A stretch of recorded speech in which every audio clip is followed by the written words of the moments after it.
तो स्वीकार करता है, किंतु वह यह निश्चित नहीं कर पाता कि शक्ति का स्रोत आत्मा है।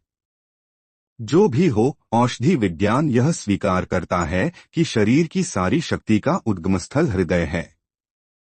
पूर्ण आत्मा के ऐसे अणुओं की तुलना सूर्य प्रकाश के कणों से की जाती है। इस सूर्य प्रकाश में असंख्य तेजोमय अणु होते हैं। इसी प्रकार परमेश्वर के अंश उनकी किरणों के परमाणु स्फुलिंग हैं और प्रभा या पराशक्ति कहलाते हैं। चाहे कोई वैदिक ज्ञान का अनुगामी हो या आधुनिक विज्ञान का, वह शरीर में आत्मा के अस्तित्व को नकार नहीं सकता। भगवान ने स्वयं भगवद गीता में आत्मा के इस विज्ञान का विशद वर्णन किया है। अंतवंत इमे देहा नित्यस्योक्ता है शरीरिणः अनाशिनो प्रमेयस्य तस्माद्युध्यस्व भारत 18 अंतवंतः नाशवान इमे। ये सब देहा भौतिक शरीर नित्यस्य नित्य स्वरूप उक्ताः कहे जाते हैं। शरीरिणः देहधारी जीव का, अनाशिनः अप्रमेयस्य न मापा जा सकने योग्य, तस्मात् आथ युध्यस्व भरतवंशी।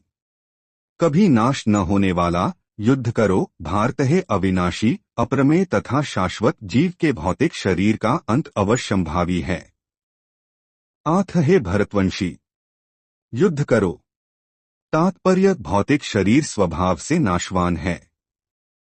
यह तत्क्षण नष्ट हो सकता है और 100 वर्ष बाद भी। यह केवल समय की बात है। इसे अनंत काल तक बनाए रखने की कोई संभावना नहीं है।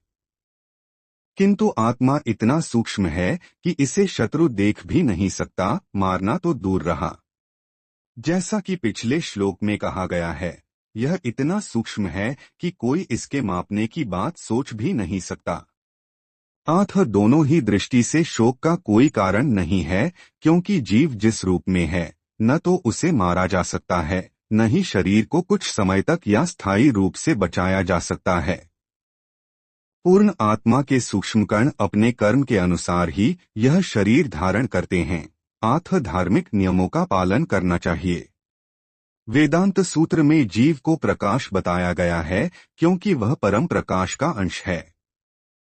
जिस प्रकार सूर्य का प्रकाश सारे ब्रह्मांड का पोषण करता है, उसी प्रकार आत्मा के प्रकाश से इस भौतिक देह का पोषण होता है।